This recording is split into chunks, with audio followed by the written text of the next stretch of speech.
PC Hoops with Coach Kim English continues. All right, welcome back to PC Hoops with Coach Kim English, joined by Kevin McNamara weekly from the Kevin Mac Sports Hour, WPRL, and KevinMacSports.com. All right, K-Mac, 8-7 in Big East play. Needed that one on Saturday night against DePaul. Your initial thoughts from that game? Sure. Well, they took care of business. Obviously, everyone's focusing on the last minute and a half, legitimately so. I know Kim English was not happy at all.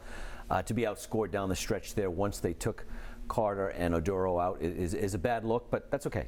Game's over. It's really the focus is Xavier and grabbing a road win, which is sorely needed right now. Yeah, game over 500 in Big East play, middle of the pack still. What do you need to see from them first in this Xavier game before they take the last 4 games of the regular season? Well, 2 huge games. There's Xavier on the road and then Villanova at home. There's a few other speed bumps here. Those teams handled Providence the first time around. The worst home loss of the season was Xavier. The worst road loss in the league was certainly Villanova. Bounce back opportunities for the Friars. You don't want to get swept by anybody. Seeding for the Big East tournament is around the corner as well.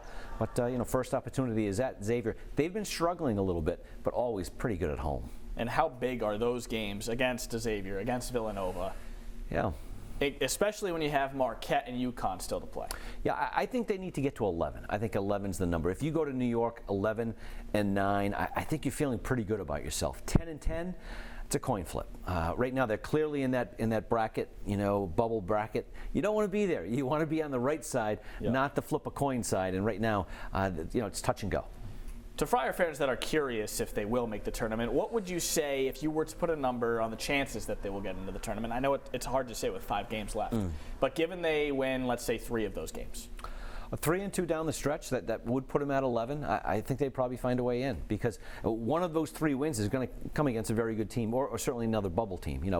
If you want to put anything in the column and say they're going to win at Georgetown, which is going to be a hard game, the other 2, where are they coming from? If it's Villanova at home and maybe Wednesday at Xavier, well, those are 2 good wins. Is it concerning in any way from a perspective that it seems to be, for the most part, just Carter and Josh Oduro that score the majority of the points? It's very concerning. I have a lot of concerns about the Friars. Number one is ticket gains. He clearly is hurt. Okay, he had to wear the mask against DePaul. He has some stitches that are, hopefully that can heal pretty soon. Broken nose to some extent as well. It's tough to be a shooter wearing a mask. It's really difficult. And if that's going to be the case down the stretch, I've just seen that in basketball a lot. The mask really does throw off, players' feel. They need other guys. Corey Floyd has been up and down, up and down. Any consistency at all out of those 2 players, especially because I think Jaden Pierre has played pretty well. He's played very well in some games, but those wing scorers, really important players. All right, and last one. What do you need to see against Xavier specifically for a win? Yeah, Xavier's physicality. They have a great size that really overwhelmed Providence. Now, they made shots at the AMP. They have not shown that they can consistently shoot the ball like they did against Providence the first time around. So maybe they get Xavier on a night where they don't shoot as well, keep the game in the 60s, low 70s. I think Providence can steal a win, but it's going to be a tough one. All right, 5 games left, all big ones. Kevin McNamara, thank you for joining us as always. We will have more coming up next on PC Hoops with Coach Kim English. Stay with us.